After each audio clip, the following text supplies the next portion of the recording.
ఆశ గుండెల నిండా ఉన్నా ఎందుకు మనం బ్రతకలేకపోతున్నామో తెలుసా?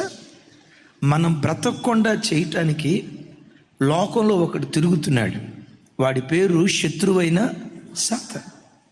ఒక్కొక్క వ్యక్తికి ఒక్కో రకమైన వల వేస్తాడు. డేవిడ్ జెర్మియా అని ఒక గొప్ప దైవ సేవకుడు. సాతాను ప్రజలను పడగొట్టడానికి వాడు వాడే టెక్నిక్ గురించి ఇలా అంటాడు: టైలర్ మేడ్ టెక్నిక్.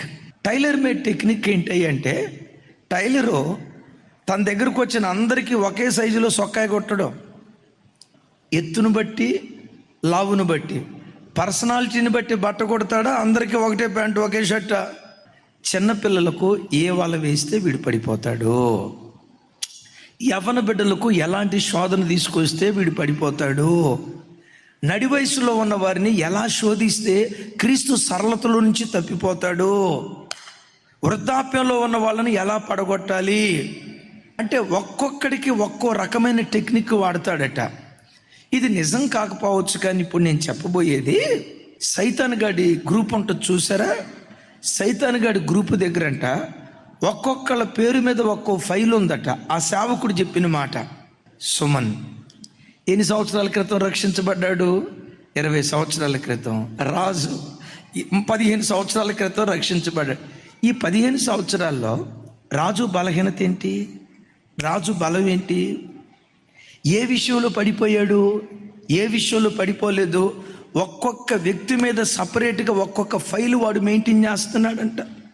ఒక్కొక్కళ్ళ వ్యక్తిగత జీవితం ఎరిగి, నీ బలహీనత ఏంటో ఎరిగి, నీ బలహీనతకు తగిన ఎర సాతాను నీ జీవితంలో వేయటం ప్రారంభిస్తాడు. మీకు అర్థమయ్యే భాషలో చెప్తాను. ఇప్పుడు క్రికెట్ మ్యాచ్ ఉంది. ఎంత గొప్ప ఆటగాడైనా ప్రతి ఆటగాడికి ఒక బలహీనత ఉంటుంది. 100కి 100 పాళ్ళు అన్ని షాట్లు ఆడలేరు. కొంతమంది కొన్ని షాట్లు ఆడలేరు, ఆ వీక్నెస్ తెలుస్తుంది. ఇప్పుడు బౌలర్ ఏం చేస్తాడు? వాడి వీక్నెస్ ఏదో వీక్నెస్కు తగిన బంతి వేస్తాడు, తంత్రంతో పట్టుకుంటాడు, అవుట్, డక్ అవుట్.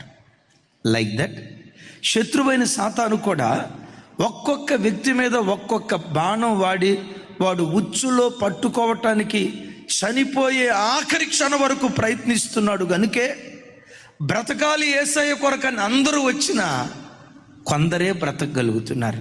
నా ప్రార్థన, ఆ బ్రతికే కొందరిలో నీ ఉందువుగాక, ఆ బ్రతికే కొందరిలో నీవు నిలవబడుదువుగాక.